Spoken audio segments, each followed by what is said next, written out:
Hi everyone, I learn में आपका स्वागत है। आज हम चैप्टर 8 के पार्ट 2 का वीडियो करने वाले हैं। अगर आपने इसके पार्ट 1 का वीडियो नहीं देखा है तो टॉप राइट कॉर्नर पे उसका लिंक है, उसे क्लिक करें और ज़रूर देखें। बिफोर वी स्टार्ट, अगर आपने हमारे चैनल को सब्सक्राइब नहीं किया है तो प्लीज़ सब्सक्राइब और हमें सपोर्ट करें। Also press the bell icon.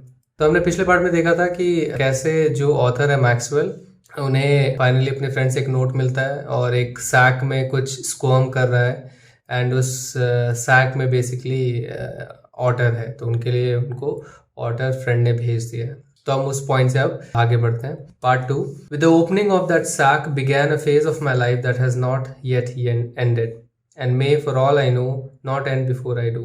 It is in effect a thraldom to otters, an otter fixation that I have since found to be shared by most other people who have ever owned one. तो with the opening of that sack began a phase of my life, तो उस sac के खुलते ही, तो जैसे मैंने उस sac को खोला, उस सैक के खुलते ही मेरी लाइफ का भी एक नया फेज स्टार्ट हुआ जो अभी तक एंड नहीं हुआ है। And may, for all I know, not and before I do, और हो सकता है कि वो एंड ना हो, जैसा मुझे पता है, बिफोर आई डू, मतलब मेरे मरने से के बाद ही ये ख़त्म होगा। मतलब जब तक मैं मरूंगा नहीं तब तक ये जो फेज़ है मेरे लाइफ का ख़त्म नहीं होगा। It is in effect, in effect का मतलब actually, it is in reality, you can say in reality. So it is in reality a thralldom. तो थ्रॉल्डम का मतलब क्या होता है? State of being in service of या in control of another. So thralldom मतलब हो गया कि आई एम इन सर्विट्यूड, मैं किसी के कंट्रोल में हूँ, किसी के लिए सर्विस कर रहा हूँ। एंड वो किसके लिए कर रहे हैं? ऑटर्स के लिए। तो ऑटर के लिए बेसिकली वो अब समर्पित हो चुके हैं। And otter fixation, so fixation एक बड़ा अच्छा वर्ड है। फिक्सेशन यानी जैसा वर्ड है उसका आप लिटरल मीनिंग भी ले सकते हैं, आप किसी चीज़ में फिक्स हो गए हैं, अटक गए हैं। तो what does that mean? An obsessive interest in something. So अगर आपको किसी चीज़ में या किसी पर्सन में बहुत ज़्यादा इंटरेस्ट है, ऑब्सेशन है आपको, that you can not really stop it, कितना ज़्यादा आपको इंटरेस्ट है कि you can not, that's called obsession. So that particular obsessive interest is called fixation. तो आप अटक चुके हो किसी चीज़ में, किसी पर, तो वो ऑटर के ऊपर फिक्सेट हो गए हैं। सो दैट मीन्स दैट उनका बहुत ज़्यादा ऑब्सेसिव इंटरेस्ट जो है ऑटर्स पे आ गया है। That I have since found to be shared by most other people who have ever owned one. और वो कह रहे हैं कि मैं अकेला नहीं हूँ, ऐसा मैंने ऐसा देखा है दूसरे लोगों में भी। सो आई शेयर दिस, ये जो मेरी फीलिंग है, मेरा फिक्सेशन है, share with other people, most of the people जिन्होंने ऑर्डर को बेसिकली पाला है। तो this is the same, this is not new. Now when he says कि मेरा जो ये फेज स्टार्ट हुआ है जो अब मेरे मरने के बाद ही खत्म होगा, in fact why he says this is he is basically too much into otters. So ये जो ऑथर है मैक्सवेल, ये नेचुरलिस्ट हैं और ऑथर भी हैं। तो बेसिकली वो नेचुरलिस्ट यानी जो बेसिकली इंटरेस्ट रखते हैं organisms, plants etcetera, and they try to observe कि क्या है नेचर में। वो बेसिकली अब स्पेशलाइज करते हैं ऑटर्स में। एंड उनकी ये जर्नी स्टार्ट हुई थी मिचबिल से। सो दैट इज़ वाई वो कह रहे हैं कि उस जैसे वो सैक खुला एंड जब उनका इंटरेस्ट चालू हुआ ऑटर्स में, एंड वो अभी तक ख़त्म नहीं हुआ बिकॉज अब वो स्पेशलाइज करते हैं ऑटर्स में। तो जस्ट अ बैकग्राउंड कि why he is saying this, so you should know little bit more about author to understand कि वो क्या बोलने की कोशिश कर रहे हैं। फॉर एग्जाम्पल, अगर आप नेशनल ज्योग्राफिक चैनल देखते हैं, बहुत सारे ऐसे नरेटर्स होते हैं, ऐसे कैमरामैन होते हैं जो पूरी ज़िंदगी जो है लेट्स से लायंस या टाइगर्स को फिल्म करने में गुजारते हैं, उनके हैबिट्स को समझने की कोशिश करते हैं एक्सेट्रा। तो वो ऐसे लोगों से भी मिलते हैं जो लायंस और टाइगर्स में इंटरेस्ट रखते हैं, बिकॉज अगर वो चाहते हैं कि अफ्रीका जाके लायंस और टाइगर्स को फिल्म करें तो वहाँ पे जो लोकल एंथुजियास्ट हैं उनसे वो बात करेंगे। तो इनके साथ भी यही हो रहा है, वो भी ऐसे लोगों से बात करते हैं। वो क्या कह रहे हैं कि जब मैंने देखा तो मैंने पाया कि उनका भी सेम लेवल ऑफ फिक्सेशन है, ऐसा ही उनका इंटरेस्ट है ऑटर्स में जैसा मेरा है। The creature that emerge from this sack on to the spacious tiled floor of the consulate bedroom resembled most of all a very small, medievally conceived dragon. From the head to the tip of the tail, he was coated with symmetrical pointed scales of mud armor, between whose tips was visible a soft velvet fur like that of a chocolate brown mole. तो जो creature बाहर निकला, emerge यानी जो बाहर निकला उस sac से बाहर, स्पेशियस टाइल फ्लोर पे, टाइल फ्लोर जो कि बहुत बड़ी थी, स्पेशियस थी, कॉन्सुलेट बेडरूम की, वो रिजेंबल कर रहा था एक छोटे से मिडीवली कंसीव्ड। सो मिडीवल एक टाइम पीरियड था, मिडीवल एरा, जिसे हम मिडिल एजेस भी कहते हैं, एंड वो बेसिकली टाइम पीरियड था 5th सेंचुरी से 15th सेंचुरी तक। तो ये जो पीरियड है हम उसे कहते हैं मिडीवल पीरियड। एंड मिडीवली कंसीव्ड है, मिडीवल पीरियड में कंसीव किया गया, पैदा हुआ ड्रैगन, और वो ड्रैगन की तरह दिख रहा था। तो ऐसा लगा था कि मिडीवल एजेस का एक ड्रैगन है। इनफैक्ट अगर आप बहुत सारे ड्रैगन फैंटेसीज या ड्रैगन की मूवीज देखोगे तो वो ऐसा लगता है कि मिडीवल एरिया में बने हुए हैं, बिकॉज लोग वहाँ पे आर्मर पहनते हैं, स्वॉर्ड्स होते हैं उनके पास। तो इवन ड्रैगन का भी नॉर्मली जितनी भी फैंटेसीज होती है, ऐसा नहीं मॉडर्न वर्ल्ड में ड्रैगन दिखा दिया, they try to show medieval era. तो ये ऐसा लग रहा था कि ये मिडीवल एरा का बना हुआ एक ड्रैगन है। हेड से लेके टिप ऑफ द टेल, मतलब हेड से लेके पूरा एंड टेल तक वो symmetrical pointed scales of mud armour से कोटेड था। इसका मतलब क्या है, नॉर्मली ऑटर्स अगर आप देखेंगे तो इस तरह से मड में अपने आप को लिपटे हुए रहते हैं। तो ऑब्वियसली मड उनके उसमें लग गई है, और इस तरह से जो उनके फर हैं वो ऐसे हार्ड हो जाते हैं मड लगाने के बाद। तो ये स्केल्स की तरह दिख रहे हैं, तो इस तरह से ऐसे पॉइंटी स्केल्स की तरह दिख रहे हैं उसकी पूरी बॉडी में। और उनके बीच में जो सूख गया है मड, मिट्टी, उसके बीच में कुछ फर दिख रहा है, सॉफ्ट वेलवेट फर दिख रहा है। ऐसा लग रहा है कि वो किसी चॉकलेट ब्राउन मोल का फर है। तो मोल एक तरह का एनिमल है, समथिंग जैसा आप इस फोटो में देख रहे हैं, एंड उसका जैसा फर है, कलर है, वैसा इसका भी उन स्केल्स के बीच में दिख रहा है। सो इन शॉर्ट आपको इमेजिन करना है कि इस तरह से मिट्टी से सना हुआ है, मिट्टी सूख गई तो वो स्केल जैसा दिख रहा है, एंड उस स्केल्स के बीच में उसको दिख रहा है कि कुछ वेलवेटी फर है। He shook himself, and I half expected a cloud of dust, but in fact it was not for another month that I managed to remove the last of the mud and see the otter, as it were, in his true colors. तो उसने अपने आप को हिलाया, shake किया, जैसे बाहर निकला, अपने आप को हिलाया, शायद डस्ट ऑफ कर रहा है। एंड मैंने हाफ एक्सपेक्ट किया था, मैंने आधा ये एक्सपेक्ट किया था कि एक डस्ट का एक क्लाउड निकल के आएगा, मतलब पूरा डस्ट ही हो जाएगा एनवायरमेंट। बट इनफैक्ट रियल में क्या हुआ, 1 महीने तक जो है उसके बॉडी पे डस्ट जो थी बनी हुई थी, जो मिट्टी थी, मड जो था वो चिपकी हुई थी। एंड फाइनली 1 महीने के बाद वो देख पाए एक्चुअल ऑटर को, ऑटर कैसा दिखता है in his true colours. In fact when you try to say in his true colours, इसका एक मीनिंग ये होता है कि तुम्हारा सही रूप मुझे दिखा। तो सही रूप when you try to say in your own self behaviour point of view से। बट यहाँ पे उन्होंने बहुत इंटेलिजेंटली शब्द का इस्तेमाल किया है। वो कह रहे हैं कि इन हिज ट्रू कलर्स, बिकॉज सारी मिट्टी हट गई तो मैं उसका एक्चुअल फर का कलर देख पा रहा हूँ। But he also mean something else, वो हम आगे पैराग्राफ में पढ़ेंगे कि उसका जो ट्रू नेचर है वो धीरे धीरे मुझे रिवील हो रहा था। So he is not only talking about physical colours, he is also talking about his nature. So बहुत ही प्यारा सा उन्होंने यूज किया है ये phrase. Mitchbill, as I call the otter, was in fact of a race previously unknown to science and was at length christened by zoologist Lutrogale perspicillata maxwelli or Maxwell's otter. तो Mijbil, जैसा मैं उस otter को बुलाता था, in fact एक race है, एक स्पीसीज से बिलोंग करता है। इनफैक्ट वो सब स्पीसीज है जो पहले अननोन था साइंस के लिए। तो ऐसा होता है इनफैक्ट कि फॉर एग्जांपल अगर मान लीजिए वो इराक से लेके आए हैं उसको, एंड वहां पे इतना ज़्यादा पेनिट्रेशन नहीं है जूलॉजिस्ट का, तो ये अभी तक अनरजिस्टर्ड रहा है ये पर्टिकुलर स्पीशीज। इवन आज तक, इवन वी आर इन 2021, आज तक हमें नए नए स्पीशीज मिलते हैं, बिकॉज उनमें बहुत सटल डिफरेंसेस होते हैं। एट अ मोमेंट अगर आप देखोगे किसी कैट को, फॉर एग्जाम्पल, आपको लगे रहे नॉर्मल कैट है, बट कुछ लोगों जिनका कीन ऑब्जर्वेशन होता है या स्पेशलिस्ट होते हैं, उनको समझ में आ जाएगा अरे it's a different species all together. तो ऐसे ही कुछ यहाँ पे हुआ है कि उनको, मिचबिल इनफैक्ट एक ऐसी स्पीशीज का था जो पहले रजिस्टर्ड नहीं था, एंड उसको फाइनली जूलॉजिस्ट ने नाम क्या दिया, ये लंबा सा नाम दिया, but what you have to notice कि उनके नाम जो है उस ऑथर के नाम पे भी पड़ गया, मैक्सवेली। तो मैक्सवेल्स ऑटर इन शॉर्ट कहा जाता है। तो इनफैक्ट इन ऑथर के ऊपर इस ऑटर का नाम पड़ गया।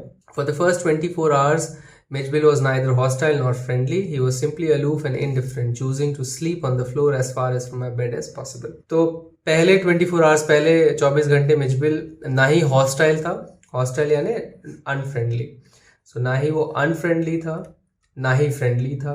He was simply aloof, simply वो क्या था, अलूफ था। अलूफ का मतलब कूल एंड डिस्टेंट। कूल यानी बहुत ज़्यादा वो एंग्जाइटी में नहीं था, शांत था, और डिस्टेंट था। डिस्टेंट यानी जो दूरी बना के रख रहे हैं, बहुत सोशलाइज नहीं कर रहे हैं, दूरी बना के रखते हैं। तो अलूफ था बेसिकली, ना वो सोशलाइज करने की कोशिश कर रहा था और ना ही वो एंग्शियस था, बस कूल और अलूफ था। इनडिफरेंट, इनडिफरेंट यानी अनकंसर्न, उसे फर्क नहीं पड़ रहा है कि आजू बाजू क्या हो रहा है। He was unconcern. Choosing to sleep on the floor, उसने चूज क्या किया कि वो जमीन पे सोएगा जितनी दूर पॉसिबल है उस बेड से जहां पे ऑथर है। तो पूरा डिस्टेंस बना के सोने की कोशिश कर रहा है। The second night, Mitchell came onto my bed in the small hours and remained asleep in the crook of my knees until the servant brought tea in the morning. And during the day, he began to lose his apathy and take a keen, much too keen interest in his surroundings. I made a body belt for him and took him on a lead to the bathroom, where for half an hour he went wild with joy in the water. तो दूसरे night, second night, Mijbil मेरे bed के पास आया in the small hours. Small hours का मतलब क्या होता है? स्मॉल आवर्स को आप वी आवर्स भी कहते हैं इनफैक्ट, एंड इसका मतलब होता है early hours of the morning, after midnight. तो रात के 12 बजे के बाद early hours of the morning. Early hours of the morning का मतलब क्या होगा? समथिंग लाइक 3-4 या 4-5 बजे, जब नॉर्मली लोग सोते रहते हैं बट भोर होने वाली होती है, तो उसको आप स्मॉल आवर्स कहते हैं। तो ड्यूरिंग दैट टाइम क्या हुआ, वो बेड के पास आया और crook of the knees, crook यानी बेंड, तो जो नी का बेंड है, जो मोड़ है नी के बेंड उनके पैरों के, उसके पास जाके वो सो गया। अंटिल कब तक सो गया? जब तक सुबह उनका जो सर्वेंट है वो टी लेके नहीं आया। एंड दिन में क्या हुआ? He began to lose his apathy, वो अपना एपैथी छोड़ने लगा। सो एपैथी का मतलब क्या होता है? Lack of concern. जो अनकंसर्न्ड बिहेवियर था उसका, वो अब खत्म होने लगा। ही बिगैन टू लूज, वो छोड़ने लगा वो। And take a keen and much too keen interest in surroundings, वो बहुत ज़्यादा, कीन यानी डीप, अलॉट, तो बहुत ज़्यादा वो इंटरेस्ट लेने लगा अपने सराउंडिंग में। I made a body belt for him, मैंने उसके लिए बॉडी बेल्ट बना। बॉडी बेल्ट इस तरह का एक बेल्ट होता है जो आपके basically core area and back area पे पूरे जाता है एंड गले से साथ कनेक्टेड होता है। तो जब भी आप किसी जानवर को खींचते हो तो आप सिर्फ यहाँ पे लेट से उसको सिर्फ फोर्स नहीं देते हो, तो आपकी पूरी बॉडी को आप खींचते हो। So that's called body belt, जैसा आप इस पिक्चर में देख रहे हो। तो बॉडी बेल्ट लगाया उन्होंने एंड फिर मैंने उसको खींच के लीड टू द बाथरूम, मैं आगे था, उसे पीछे पीछे लेके गया। Where for half an hour he went wild with joy, जहाँ पे वो आधे घंटे तक he went wild with joy, वो पागल हो गया खुशी से पानी में। Plunging and rolling in it, so plunging का मतलब क्या होता है? डाइव एनर्जेटिकली, पूरी एनर्जी के साथ, उत्साह के साथ डाइव करना पानी के अंदर। एंड रोलिंग इन इट, उसमें रोल कर रहा था। Shooting up and down the length of the bathtub under water and making enough slosh and splash for a hippo, और ऊपर नीचे वो पूरे बाथटब के लेंथ में, तो आगे पीछे पूरे बाथटब का जो लेंथ था उसमें अंडर वाटर वो पूरा जा रहा था। मेकिंग इनफ स्लॉश, स्लॉश का मतलब स्लॉश करना यानी मूव थ्रू वाटर, पानी के अंदर वाटर या any fluid, so move through any liquid with splashing sound. तो वो पानी के अंदर घूम रहा था अंडर वाटर और वो स्प्लैशिंग साउंड, बहुत सारा स्प्लैश करने का, पानी का आवाज निकाल रहा था। और splash for a hippo, even splashing पानी फेंक भी रहा था फॉर ए हिप्पो, तो एज इफ कि वहां पे एक हिप्पोपोटामस है, उतना ज्यादा वो स्प्लैश एंड स्लॉश कर रहा था।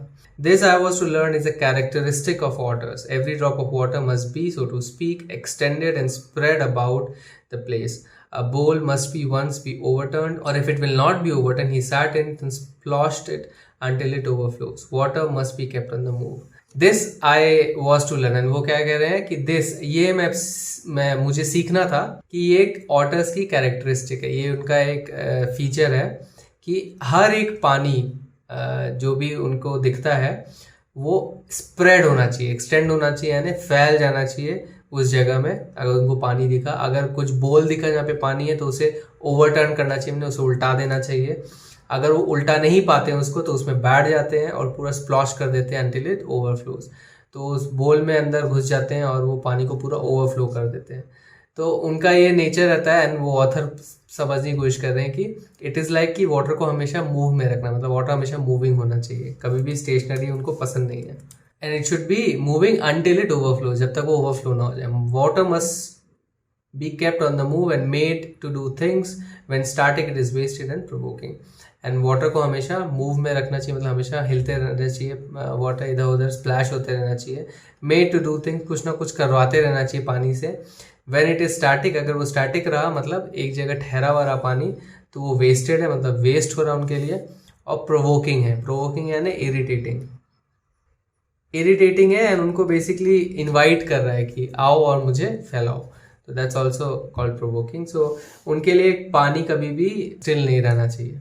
2 days later, Mitchell escaped from my bedroom as I entered it, and I turned to see his tail disappearing around the bend of the corridor that led to the bathroom.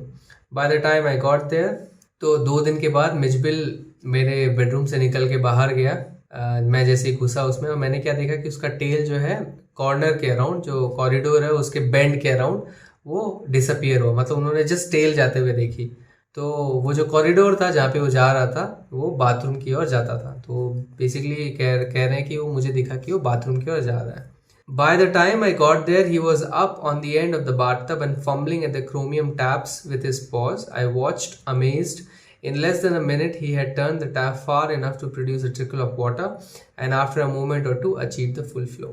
And जब तक मैं वहाँ पहुँचा, वो bathtub के एक and में था और फंबल कर रहा था। फंबलिंग यानी फीलिंग क्लमजिली, मैं उसे टच करके ऐसे इधर उधर ऐसे टच करके देख रहा था क्रोमियम टैप्स को अपने पॉज से, अपने हाथों से। मैं देखा, अमेज्ड हो कि क्या कर रहा है। एंड फिर ऑलमोस्ट हाफ अ मिनट में, आधे मिनट में उसने टैप को टर्न कर लिया कि थोड़ा सा पानी ट्रिकल हुए, मतलब लिटिल अमाउंट ऑफ वाटर आए। एंड कुछ समय बाद उसने पूरा फ्लो भी अचीव कर लिया, मतलब उसने पूरा घुमा दिया टैप को और पूरा पानी आने लगा। मतलब वो वाटर को अब समझ में आ गया कि टैप को कैसे खोला जाता है। He had been lucky to turn the tap the right way. On later occasions, he would sometimes screw it up, still tighter, chittering with irritation, disappointment at tap's failure to cooperate. तो वो अभी lucky था कि उसने सही direction में tap को खोला, बिकॉज इन लेटर ओकेजन्स, तो बाद के कुछ ओकेजन्स में ऐसा भी हुआ है कि जब वो स्क्रू कर दिया उसने, स्क्रू इट अप यानी mess it up. Mess it up का मतलब होता है कि you didn't do the way things should be done, तुमने कुछ गड़बड़ की है, यानी गड़बड़ करना। तो उसने क्या गड़बड़ की, वो उल्टे साइड उसने घुमाया, जिस साइड वो बेसिकली बंद होता है, और वो टाइट होता गया। तो जिस साइड घुमा तो टैप और टाइट हो रहा था। चिटरिंग विथ इरिटेशन, वो चिटर कर रहा था। तो चिटर यानी जिस साउंड का ये वर्ड है चिटर करना, वैसी आवाज वो निकाल रहा था। Also called chattering sound. So वो चैटरिंग साउंड निकाल रहा था इरिटेट होके, इरिटेशन के साथ, क्योंकि उसने गड़बड़ कर दी थी। एंड वो डिसअपॉइंट भी हो गया एट टैप्स फेल, कि टैप मेरे साथ कॉपरेट क्यों नहीं कर रहा, कॉपरेट यानी मेरे साथ तालमेल करके क्यों काम नहीं कर रहा। तो वो डिसअपॉइंट भी हो गया था। Very soon Mij would follow me without a lead and come to me when I called his name. He spent most of his time in play. He spent hours shuffling a rubber ball around the room like a 4-footed soccer player, using all 4 feet to dribble the ball, and he could also throw it with a powerful flick of the neck to a surprising height and distance.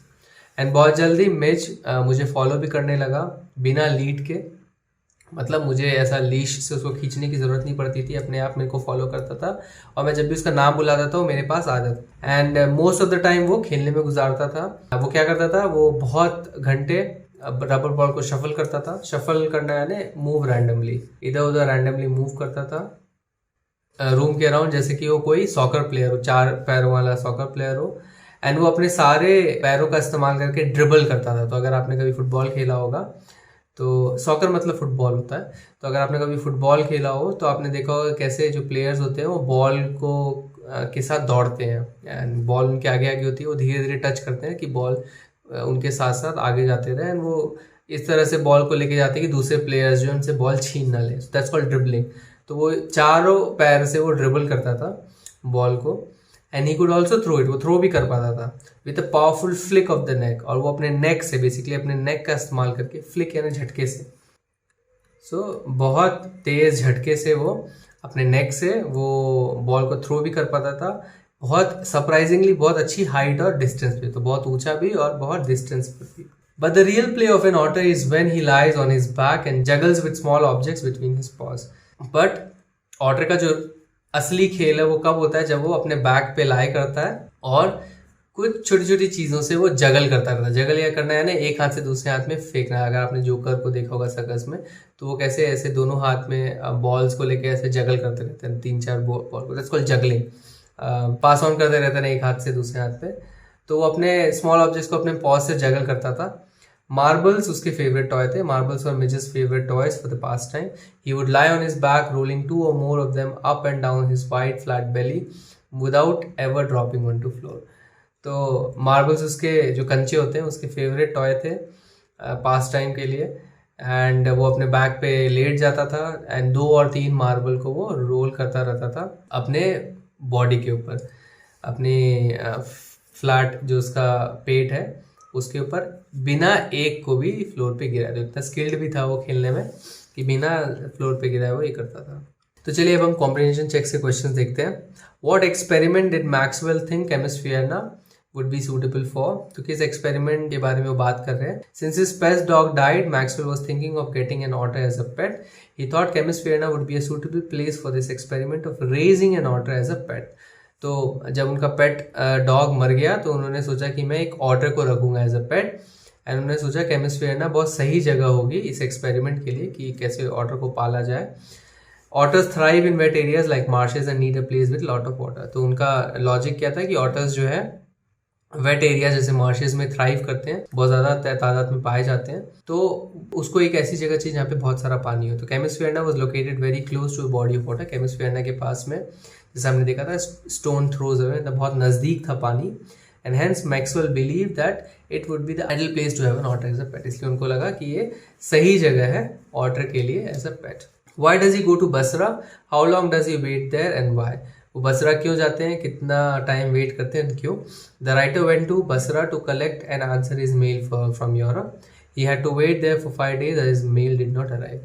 तो वो बसरा इसलिए जाते हैं ताकि Europe से जो उनका mail आया था वो उसे कलेक्ट कर सके, फिर उसका आंसर भी, जवाब भी भेजें। बट उनको 5 दिन वेट करना पड़ा क्योंकि उनका मेल नहीं आया था। How does he get the otter, does he like it, pick out the words that tell you this. तो उनको ऑटर कैसे मिला, क्या वो उन्हें पसंद करते थे, उन वर्ड्स को निकालिए जो ऑथर ने यूज़ किया है, जो आपको बताते, ये दर्शाते हैं कि उनको पसंद था या नहीं पसंद था। तो his friend had bought the otter for him and sent it to the place where he was staying. तो उसके फ्रेंड ने लाया था ये ऑटर, जहाँ पे वो रह रहे थे वहाँ पे भेज दिया। The author liked it and this is evident from the use of words like a thralldom to otters and an otter fixation. तो उनको पसंद करते थे। एंड किससे एविडेंट है, किससे पता चलता है, words like a thraldom to otters and otter fixation. Why was the otter named Maxwell's otter? तो otter का नाम Maxwell's otter क्यों था? The otter was named by geologist as Lutrogale perspicillata maxwelli. In fact, आपको ये याद रखने की भी जरूरत नहीं है to answer this question. You can simply say the otter was named by geologist as Maxwell's otter because you can even write something like because it was a race unknown to them। क्योंकि ये unknown थे इसलिए उन्होंने उसके ऊपर ये नाम रख दिया। Tick the right answer. In the beginning the otter was aloof and indifferent, ये हमें पता है। What happened when Maxwell took Mijbil to the bathroom, what did it do 2 days after that. Maxwell जब मिचबिल को bathroom में लेके गए तो क्या हुआ वहाँ पे, एंड 2 दिन के बाद फिर क्या हुआ। तो when the author took Mitchell to the bathroom, the otter first went wild with joy in the water. He plunged and sloshed in it. He jumped up and down the length of the bathtub. After 2 days, the otter suddenly disappeared and went to the bathroom on his own to play in the water. He even managed to open the tap on his own with his paws. तो पहले दिन जब वो लेके गए तो वो पहले पागल हो गया खुशी से, उसमें प्लंज किया, उसने स्लॉश किया एंड फिर अप एंड डाउन उसने इधर उधर जंप किया।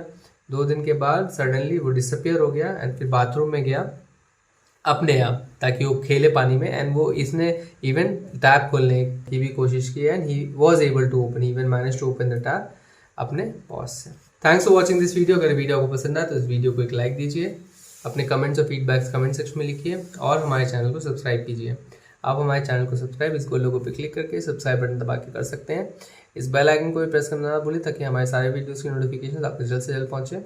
इस चैप्टर के अगले पार्ट के लिए स्टे ट्यून्ड। Bye bye.